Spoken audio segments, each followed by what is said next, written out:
Okay, so boom. Some people don't be realizing the calling on their life until they have a prodigal son moment where they done took their inheritance and they done went out into the world, the industry. And then they end up in a pig pit and they realize that the industry is treating them like trash. Ever since this trial started, the majority of people that I see reporting on this and dragging Megan is black women. And it's blowing me. True enough, people bring stuff on themselves all the time. True enough, people tell lies for whatever reason they tell the lies for. But how in the world are we turning the blind eye that it was two other people in this car? Clearly one of them know who either fired a shot or in the direction of this woman. Since when does anybody body count justify somebody?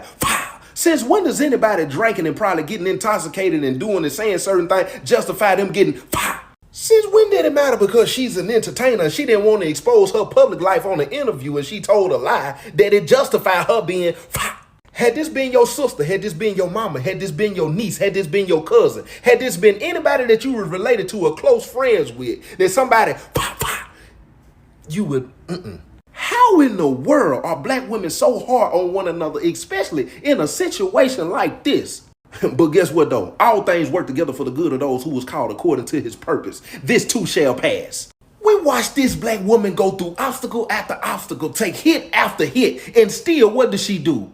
Overcome. This too shall pass. They playing with the contract. Guess what? She still kept pushing. Lost her mama. She still kept pushing. Elevated and graduated. Still pushing. Doing what most of us have already done, whether successful or not. I'm talking about sleeping with people. And we want to make it like, oh, she just out here. That too shall pass. And then they want to throw up the drink. Oh, they been saying every time she get on that oil, oh, she get out of character. Oh, but where's the grace and the mercy? Because the scriptures say to the same measure you give will be measured back to you. Pressed down, shaken together, and running over.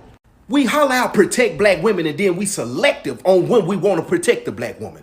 We say we want a better justice system because we've always got injustice when it comes to the system. But then we want to sit back and drag a black woman because the justice system right now just don't have enough evidence to prove what really happened that night when we know one thing for sure, two things for certain. Somebody either fired at her or in her direction, guaranteed. And when you at trial, it's all about proving beyond a reasonable doubt. True enough, this woman done said a whole bunch of stuff that didn't make sense. But we all know somebody fired a shot. And this man guaranteed he know who done it. And he's not man enough to say either he done it or somebody else done it. And to me, that's doing this black woman an injustice. But trust me when I say this, because when the prodigal son was going through his experience and they said he came into his senses, he didn't realize he needed to go back home. Sometimes the Most High allow you to go through things and experience certain things, feel certain things. That way, when you open up your mouth and you start to talk to the people he wants you to talk to, they'll have something they can relate to. I said all that to say this too shall pass.